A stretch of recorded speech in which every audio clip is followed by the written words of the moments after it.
યાત્રાધામ બહુચરાજીમાં passenger train મુદ્દે ભાજપ કોંગ્રેસ આમને સામને આવી ગયા છે। આવો સાંભળીએ બંને પક્ષે પેસેન્જર ટ્રેન મુદ્દે શું નિવેદન આપવામાં આવ્યું। ભરતજી, આજે જે પ્રોગ્રામ કરવામાં આવ્યો છે ધરણાનો, કયા મુદ્દાઓને લઈને બેઠા છે? આજે બહુચરાજી ખાતે જે પ્રોગ્રામ ધરણાનો રાખવામાં આવ્યો છે એ મુસાફર ટ્રેન એટલે કે પેસેન્જર ટ્રેન જે છેલ્લા 9 વર્ષથી બંધ કરવામાં આવી છે એ ટ્રેન ચાલુ કરવાની માગણી સાથે આજે અહીંયા અમે બધા કાર્યકરો અને વેપારીઓ ધરણા ઉપર બેઠા છીએ। છેલ્લા 9 વર્ષથી આ ટ્રેન બંધ કરવામાં આવી છે। પાટા એની નવી પટરી નખાઈ ગઈ, આજે 3 વર્ષ થઈ ગયા।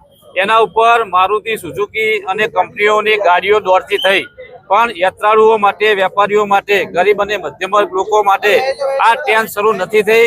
એટલા માટે થઈને આ ટ્રેન નવી શરૂ થાય, આ અમે કોઈના વિરોધમાં પ્રોગ્રામ નથી રાખ્યો કે કારણ કે આ ટ્રેન શરૂ જે થશે એમાં તમામ પાર્ટીના આગેવાનો કે તમામ પાર્ટીના કે જે લોકો બેસવાના છે। અહીંયા શ્રદ્ધાળુઓ જે આવે છે કોઈ પક્ષીના હોતા નથી, એ કોઈ પાર્ટીના નથી હોતા, માતાજીના દર્શને આવતા હોય છે।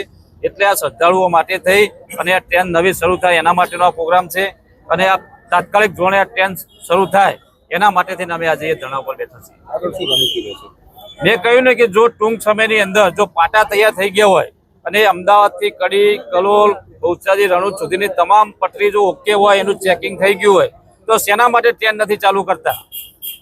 જો મારુતિની ગાડી દોડતી હોય તો પેસેન્જર ટ્રેન કેમ નહીં? એટલે અમે ચોક્કસપણે આજે અલ્ટિમેટમ આપીએ છીએ કે જો થોડા દિવસોની અંદર આ ટ્રેન શરૂ કરવામાં નહીં આવે તો મારુતિ સુઝુકીની અંદર જતી તમામ માલગાડીઓ અમે રોકીશું અને જ્યાં સુધી અમારી પેસેન્જર ટ્રેન નહીં શરૂ થાય ત્યાં સુધી એ માલગાડી અમે મારુતિની અંદર નહીં જવા દઈએ।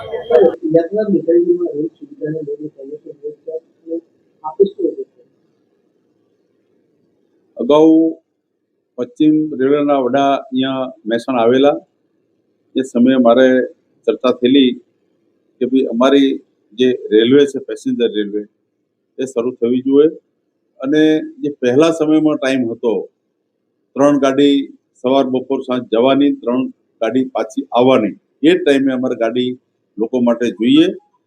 પોઝિટિવ એમને જવાબ આપ્યો કે જ્યારે આપણે શરૂ કરશું ત્યારે આપણને પબ્લિકને ન્યાય મળશે, પણ અત્યારે જે ટ્રાયલ બાકી છે એટલે એ ટ્રાયલ પૂરો કરી અને પછી અમે રેલવે ચાલુ કરશું।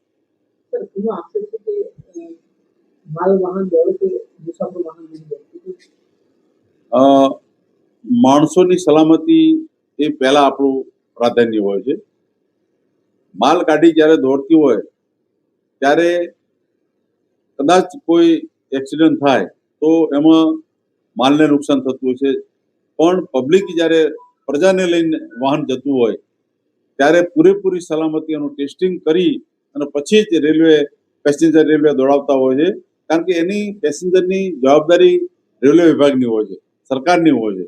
એટલે એનો કમ્પ્લીટ ટેસ્ટ કરીને એની સ્ટેપ બાય સ્ટેપ એની સ્પીડ વધારવી, સ્ટેપ બાય સ્ટેપ એનો લોડ કરીને ગાડી દોડાવી અને પછી જ્યાં ખામી હોય પૂરી કરી અને પછી પેસેન્જર રેલવે દોડાવતા હોય છે। એટલે હમણાં જ એનું ટેસ્ટિંગ પૂરું થયું છે। એટલે મારા હરિભાઈ, અમારા સંસદ સભ્ય મયંકભાઈ, રાજ્યસભાના સંસદ સભ્ય, એમની સાથે પણ અમે રજૂઆત કરી છે। એટલે 2 મહિનામાં આપણું પેસેન્જર ગાડી ચાલુ થશે એવી વાત થઈ।